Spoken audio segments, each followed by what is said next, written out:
Harvey stepped out of the building with the same precision he used to exit a courtroom. Measured pace, neutral expression, jaw set just tightly enough to keep everything contained. The glass door slid shut behind him with a polite hydraulic sigh. Antisocial tendencies, he scoffed, mentally spitting on the floor. The phrase replayed itself, not as an insult, but as an error message. Vague, lazy, the kind of diagnosis that explained nothing while pretending to explain everything. He adjusted his cufflinks as he walked, a habit more than a necessity. The meeting had been a waste of time. 45 minutes of gentle nodding, sympathetic eyes, and that slow, syrupy voice that kept circling the same assumptions. You intellectualize to avoid feeling. You maintain distance to protect yourself. You struggle with intimacy. She had said it kindly. That somehow made it worse. Harvey didn't struggle with intimacy. He scheduled it. He selected it. He disengaged when it stopped being efficient or interesting. That wasn't avoidance, it was discretion. Still, something in him hadn't relaxed in years. Outside, the city hummed with late afternoon momentum. Traffic flowed.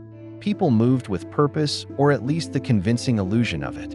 Harvey merged into the stream, his reflection briefly catching in the darkened windows of a cafe. Tailored suit, expensive watch, posture of someone used to being listened to. 39. Successful by every visible metric. Partner track secured years ago. Income well beyond need. A rotation of women who admired his discipline, his confidence, his restraint, until they didn't. Until they asked for something he hadn't agreed to provide. He felt perpetually braced, like a system running at high alert with no identifiable threat. Not anxious, not afraid, just on edge, as if something were always about to go wrong, even when nothing ever did. That was the part the therapist hadn't understood. She wanted to soften him, to make him feel, to coax him into vulnerability like it was a moral obligation. Harvey didn't want to be softer. He wanted to be clear. He stopped at the crosswalk, eyes scanning automatically, when something on the ground caught his attention. A white flyer, half crumpled, pinned at one corner by someone's shoe. He almost ignored it. Then he read it. Feeling disoriented in life is not always a mental disorder. Engage philosophy. Call. Book a session. He stared at it longer than was reasonable. No soft language. No promises of healing. No pathologizing. Just a refusal to assume something was wrong with him. A breeze flipped the corner of the paper. The city noise rushed back in. Someone behind him cleared their throat impatiently. Philosophy, he thought. Of course. He almost smiled, not because it amused him, but because it irritated him in a way that felt productive. This was probably nonsense. Some pretentious thinker playing Socrates for midlife professionals who wanted to feel profound without changing anything. And yet, the flyer hadn't asked him to open up. It hadn't suggested he was broken. It hadn't implied his control was a symptom. It suggested disorientation could be an intellectual problem, not an emotional defect. Harvey picked it up. The paper felt thin, cheap, unimpressive. The message wasn't. He crossed the street, already pulling out his phone. As he typed the number, he felt a familiar irritation rise, not toward the flyer, but toward himself. This is stupid, he thought. You don't need this. He booked the session anyway, not out of hope, not out of desperation, out of frustration. If someone was going to question the architecture of his life, they'd better do it with sharper tools than sentiment and soft lighting. And if they couldn't, fine.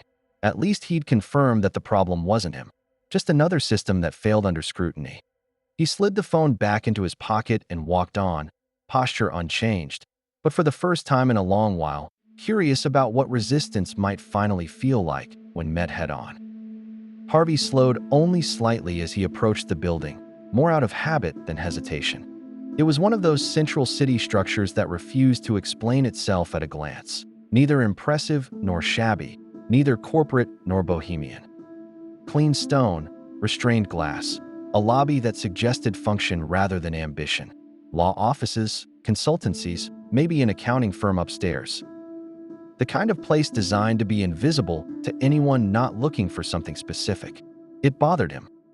If this philosophy business were obviously thriving, he could dismiss it as commodified self-help dressed in antique language. If it were obviously struggling, he could dismiss it as a vanity project. Instead, it sat precisely in the middle.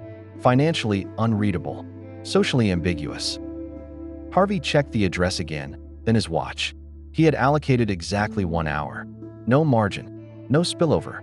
This was an evaluation, not an exploration. Inside, the lobby was clean and undecorated. No incense, no soft music, no attempt to regulate his breathing for him. It smelled faintly of cleaning solution and distant coffee. He took the stairs, always did, and stopped in front of a door marked only by a name. No degrees, no institutional affiliation, no slogan. Either confidence, he thought, or ignorance. He knocked once. Firm, decisive. The door opened almost immediately. Jacob stood there without ceremony.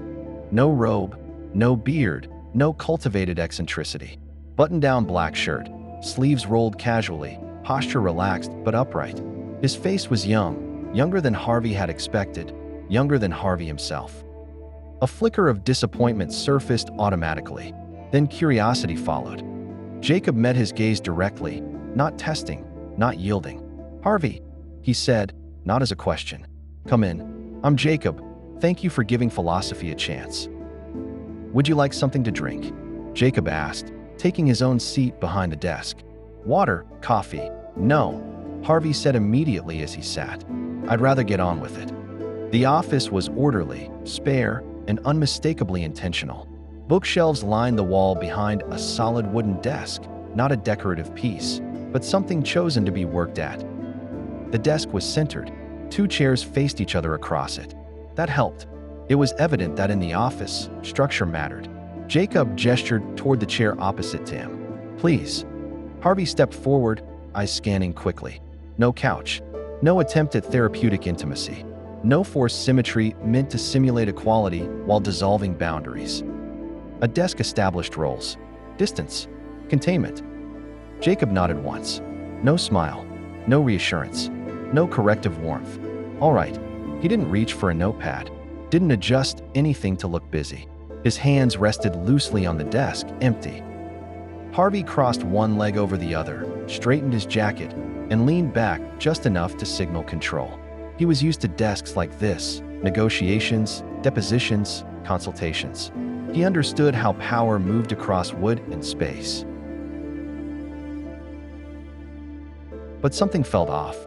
Jacob wasn't leaning forward to engage. He wasn't leaning back to retreat. He wasn't trying to dominate the desk. He simply occupied his side of it. Harvey felt a familiar tension settle in his shoulders, the low-grade readiness that never quite shut off. He was already drafting his opening statement in his head, concise, unsentimental, immune to projection. He would make it clear this was not therapy, that he was not here to be analyzed, that accusations of antisocial tendencies had been sloppy, emotional, and unfounded. Jacob waited. No prompt, no framing question, no attempt to steer, just attention. And against his will, Harvey noticed it, the faint irritation that came when someone didn't rush to fill the space for him, when silence wasn't a tactic he controlled. He didn't like that. Which, to his annoyance, suggested this session might demand more precision than he'd planned.